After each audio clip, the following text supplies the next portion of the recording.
Hi friends, எல்லோரும் எப்படி இருக்கீங்க? வாங்க வீடியோக்குள்ளே போகலாம்.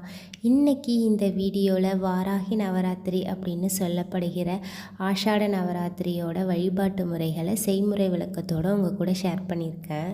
மாதந்தோறும் வருகின்ற பஞ்சமி திதிகளில் நம்ம வீடுகளில் வாராகி அம்மனை வழிபாடு செய்வோம். இந்த 9 நாட்கள் வாராகி அம்மனுக்கே ஒதுக்கப்பட்ட நாட்கள் அப்படின்னு தான் சொல்லணும். இந்த 9 நாட்கள் வாராகி அம்மனை வழிபடுற முறைக்கு தான் வாராகி நவராத்திரி அப்படின்னு சொல்லப்படுறது. இந்த நவராத்திரி மாதிரி இல்லாமல் இந்த நவராத்திரி வீடுகளில் எளிமையான முறையில் அம்மனுக்கும் நமக்கும் ஒரு தொடர்பை ஏற்படுத்தி கொடுக்கும். சமீப காலத்தில் நிறைய பேருக்கு வாராகி அம்மனை வீடுகளில் வச்சு வழிபடக்கூடாது அப்படின்ற சில குழப்பங்கள் இருக்கும். வாராகி அம்மன் ஒரு அழகான கருணை உள்ளம் கொண்டவள். வாராகி அம்மனை உள்ளன்போடும் உண்மையான பக்தியுடனும் நம்ம வழிபாடு செய்யும் பொழுது நம்மளுடைய கோரிக்கைகளை உடனே அம்மா நிறைவேற்றி கொடுப்பாங்க. ஒரு தாய்க்கு தெரியும் குழந்தைக்கு எது எப்போ தேவைப்படும் அப்படின்னு. அதே மாதிரியே தான் நம்மளுடைய வாராகி அம்மனுக்கு நமக்கு தேவைப்படும் நேரத்தில் நம்மளுக்கு தேவையானதை கண்டிப்பாக அந்த அம்மா தந்தருளுவாங்க. அதனால் வழிபாடு செய்யும் பொழுது முழு நம்பிக்கையோடு நீங்கள் வாராகி அம்மனை சரணாகதி அடையும் பொழுது அதற்கான பலன் உங்களுக்கு கண்டிப்பாக கிடைக்கும். அதே மாதிரியே உங்கள் கோரிக்கைகள் நியாயமாக இருக்கணும். இல்லை அப்படின்னா அது நமக்கு எதிராகவே திரும்பிடும். வழிபாட்டு முறைகள் பற்றி பார்க்கலாம். இந்த வாராகி நவராத்திரி அன்னைக்கு கலசம் வைத்து வழிபடலாம், கலசம் வைக்காமலும் வழிபடலாம். முதல்ல கலசம் வைத்து வழிபடும் முறையை பற்றி பார்க்கலாம். கலசம் வைப்பதற்கு உங்கள்கிட்ட வெள்ளி அல்லது பித்தளை அல்லது சொம்பு இருந்தது அப்படின்னா அதை எடுத்துக்கோங்க. எவர் சில்வரை தவிர்த்திடணும். எடுத்துக்கிட்டு அதில் 3/4 அளவு தண்ணீர் நிரப்பிக்கோங்க. அந்த தண்ணீரில் கொஞ்சம் பன்னீரும் கலந்துக்கோங்க. அதற்கப்புறம் அந்த தண்ணீரில் பச்சை கற்பூரம், ஒரு ஏலக்காய், ஒரு கிராம்பு, மஞ்சத்தூள், குங்குமம், ஒரு எலுமிச்சம்பழம், ஒரு ரூபாய் நாணயத்தை சேர்த்துக்கோங்க. சேர்த்துட்டு உங்களுடைய அந்த சொம்பு ஃபுல்லாக உங்களால் நூல் கட்ட முடிஞ்சால் கட்டிக்கோங்க. நூல் கட்ட தெரிஞ்சவங்க, அப்படி கட்ட தெரியாதவங்க ஒரு வெள்ளை நூல் எடுத்து அதில் மஞ்சள் தடவி அந்த சொம்போட வாய்ப்பகுதியில் மற்றும் ஒரே ஒரு நூல் கட்டி விட்டுருங்க. நான் வீடியோவில் காட்டியிருக்கேன். ஒரு தேங்காய் எடுத்துக்கோங்க. தேங்காயை அப்படியே வைக்கக்கூடாது. தேங்காய் ஃபுல்லாக நல்லா மஞ்சள் தழைய தடவி அதில் நான் வச்சுருக்க மாதிரி பொட்டு வச்சுக்கோங்க. நீங்கள் ஒரே ஒரு ரவுண்டாக கூட பட்டு வச்சுக்கலாம், அது உங்களுடைய விருப்பம். வச்சுக்கிட்டு பூக்களால் அலங்கரிச்சிக்கோங்க. அதே மாதிரியே அந்த சொம்போட வாய்ப்பகுதியில் 5 மாவிலை தோரணங்கள் எடுத்துக்கிட்டு அதுக்கும் சந்தனம் குங்குமம் வச்சு அதை நான் வீடியோவில் காட்டின மாதிரி வச்சுக்கோங்க. இப்படி தான் வாராகி கலசம் நம்ம அமைக்கணும். இந்த 9 நாட்களும் இந்த கலசத்தை அப்படியே வச்சுக்கலாம். பூக்களை மட்டும் நம்ம தினம் மாற்றிக்கிறது நல்லது. அதே மாதிரியே 9 நாட்கள் முடிஞ்ச பிறகு இதற்குள்ளே இருக்க அந்த நீரை நம்ம வீட்டுக்குள்ளே ஃபுல்லாக தெளித்து நம்ம தலையிலெல்லாம் தெளிச்சிக்கலாம். வீட்டுக்கு வெளியிலையும் சுற்றி தெளித்து கொள்ளலாம். அதே மாதிரியே அதில் இருக்க பொருட்களை கால் மிதிப்படாத இடத்துல நம்ம சேர்த்துடலாம். இதில் வச்சுருக்க அந்த தேங்காயை நம்ம சைவ சாப்பாட்டில் சமைச்சு எடுத்துக்கலாம். கலசம் வச்சு வழிபடணும்னு நினைக்கிறவங்க இந்த விதிமுறைகளை பின்பற்றிக்கோங்க. இப்போ கலசம் வைக்காமலும் நம்ம வழிபடலாம். வாராகி அம்மனோட ஃபோட்டோ அப்படி இல்லைன்னா சிலைகள் இருந்தது அப்படின்னா அதை வைத்து கூட நம்ம வழிபடலாம். இது 2மே இல்லை அப்படின்றவங்களும் வருத்தப்படாதீங்க. ஒரு சாதாரண மண் அகல் தீபம் எடுத்துக்கிட்டு அதில் நெய் ஊற்றி பஞ்சுத்திரி போட்டு நீங்கள் வாராகி அம்மா அப்படின்னு சொன்னாலே போதும், அம்மா அந்த விளக்கில் குடியேறிடுவாங்க. அதனால் உங்கள்கிட்ட என்ன இருக்கோ அதுக்கேற்ற மாதிரி நீங்கள் வழிபாடு செஞ்சுக்கோங்க. இப்போ ஃபோட்டோ வச்சுருக்கீங்க அப்படின்னா ஃபோட்டோவில் நல்லா பன்னீரால் தொடச்சிட்டு சந்தனம் குங்குமம் வச்சு பூக்களால் அலங்கரிச்சிக்கோங்க. சிலைகள் வச்சுருக்கீங்க அப்படின்னா டெய்லியும் உங்களால் எதை வைத்து அபிஷேகம் பண்ண முடியுதோ அதை வைத்து அபிஷேகம் பண்ணி மஞ்சள் குங்குமம் வைத்து பூக்களால் அலங்கரிச்சிக்கோங்க. பூக்கள் அப்படின்னா அம்மாவுக்கு சிவப்பு நிற பூக்கள்னால் ரொம்ப பிடிக்கும்.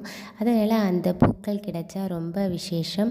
அப்படி இல்லை அப்படின்னா உங்கள்கிட்ட என்ன பூக்கள் இருக்கோ அதை வைத்தும் நீங்கள் அம்மனை அலங்கரித்து கொள்ளலாம். அதே மாதிரியே அம்மனை நீங்கள் வைக்க போகிறதுக்கு ஒரு மனை எடுத்துக்கோங்க. அந்த மனையில் சிகப்பு துணி போட்டுக்கோங்க. அந்த சிகப்பு துணிக்கு அவ்வளோ விசேஷம் இருக்குது. அம்பாளுக்கு சிகப்பு துணினா அவ்வளோ ஒரு விருப்பம். நீங்கள் அந்த துணியை போட்டோடனே அம்மா அதில் உட்காந்துருவாங்க. போட்டுருவாங்க. துணியை போட்டு அது மேலே ஒரு பிளேட் வச்சுக்கோங்க.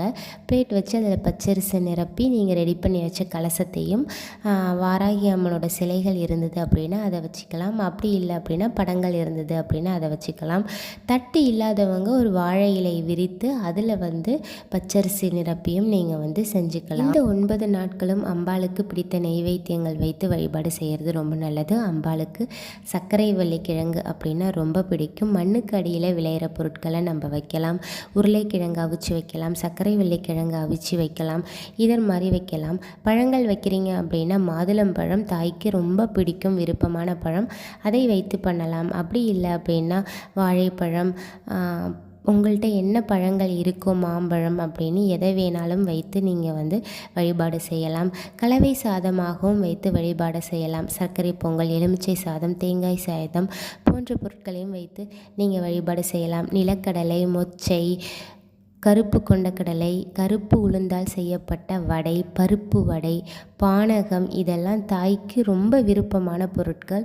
உங்களால் முடிஞ்ச வரைக்கும் இந்த பொருட்களில் ஏதாவது ஒன்று இந்த 9 நாட்கள்லையும் ஒரு நாட்களாக வைத்து நீங்கள் வழிபாடு செய்யலாம். வாராகி அம்மனுக்கு விரலி மஞ்சளால் செய்யப்பட்ட மாலை கட்டி போடுறது ரொம்ப சிறப்பு. அம்மனுக்கு அது ரொம்ப பிடிக்கும். அதனால் ஒற்றைப்படை எண்ணிக்கையில் உங்கள்கிட்ட இருக்க சிலைகள் அளவுக்கு ஏற்ற மாதிரியும் படங்கள் அளவுக்கு ஏற்ற மாதிரியும் நீங்கள் போட்டு வழிபாடு செய்யலாம்.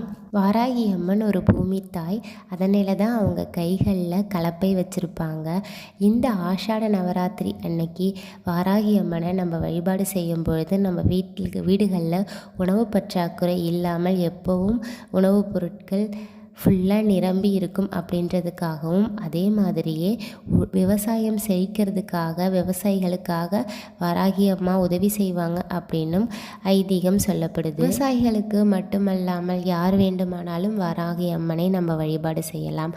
நம்ம என்ன கோரிக்கைகள் வைக்கிறோமோ அந்த கோரிக்கைகளை அப்படியே நிறைவேற்றி தருவாங்க. திருமணம் கைகூடலை, குழந்தை பேர் கிடைக்கல அப்படின்னாலும் வாராகி அம்மனை வழிபாடு செய்யலாம். பில்லி சூனியம் ஏவலால் கஷ்டப்படுறோம் அப்படின்னாலும் நம்ம வாராகி அம்மனை உள்ளன்போடு வழிபாடு செய்யும் பொழுது நம்மளுடைய வேண்டுதல்களை வாராகி அம்மா கண்டிப்பாக நிறைவேற்றி கொடுப்பாங்க. ஏற்கனவே சொல்லியிருக்கேன், விவசாயம் செழிப்பதற்காக வாராகி அம்மனை வழிபாடு செய்யணும் அப்படின்றதுக்காக. அதனால் அம்மனுக்கு பிடிச்ச 9 நவதானியங்களை நம்ம வைத்து வழிபாடு செய்யலாம். அதுவும் சிறப்பு. அதே மாதிரியே வீட்டில் குத்து விளக்கு வச்சுருந்தீங்க அப்படின்னா பஞ்சுத்திரி போட்டு 5 முகத்தையும் ஏற்றி வழிபாடு செய்கிறது ரொம்ப நல்லது. ஏன்னா அம்மாவுக்கு பஞ்சமுகி அப்படின்ற பேரும் இருக்குது. இவ்வாறு அம்மனை நல்லா அலங்கரித்து அழகான நெய்வேத்தியங்கள் அம்மனுக்கு பிடிச்சதெல்லாம் வைத்து தீபம் தூபம் ஆராதனை காட்டிட்டு அம்மனுக்கு நம்ம அர்ச்சனை செய்யலாம். 108 முறை வாராகி போற்றி படிக்கலாம். வாராகியோட மூல மந்திரம், வாராகி அம்மனோட காயத்ரி மந்திரம்லாம் அன்னைக்கு சொல்கிறது ரொம்ப நல்லது. அதே மாதிரியே நம்ம எந்த ஒரு வழிபாடு செஞ்சாலும் கொஞ்ச நேரம் நம்ம கண்களை மூடி அம்மனை நோக்கி தியானம் செய்கிறது ரொம்ப நல்லது. இந்த காலகட்டத்தில் அம்மனுக்கு பவர் ரொம்ப அதிகமாக இருக்கும். அவங்க கூட நம்ம தொடர்பு வச்சுக்கும் போது அந்த பவரை நம்மளாலையும் உணர முடியும். கண்டிப்பாக வாராகி அம்மன் இந்த 9 நாட்களில் ஏதாவது ஒரு நாட்களில் ஏதோ ஒரு ரூபத்தில் உங்களுக்கு காட்சி அளித்து தீருவாங்க. இது 100% உண்மை, நடந்தே தீரும். அதை கண்டிப்பாக உங்களாலேயும் உணர முடியும் உள்ளன்போடு அம்மாவை வழிபாடு செய்யும்போது. 9 நாட்களும் வழிபட முடியாதவங்க பஞ்சமி திதி ஒரு நாள்லையாவது வழிபாடு செய்கிறது ரொம்ப நல்லது. இந்த வீடியோவில் ஏதாவது டவுட் இருந்தது அப்படின்னா கமெண்ட் பண்ணுங்கள். பிடிச்சிருந்தது அப்படின்னா சேனலை சப்ஸ்கிரைப் பண்ணுங்கள். நெக்ஸ்ட் வீடியோவில் வாராகி நவராத்திரி டைமிங்ஸ் பற்றியும் அந்த ஒரு நாள் வழிபடக்கூடிய நாள் எது அப்படின்றத பற்றியும் உங்கள் கூட ஷேர் பண்ணுறேன். தேங்க்யூ ஃபார் வாட்சிங்.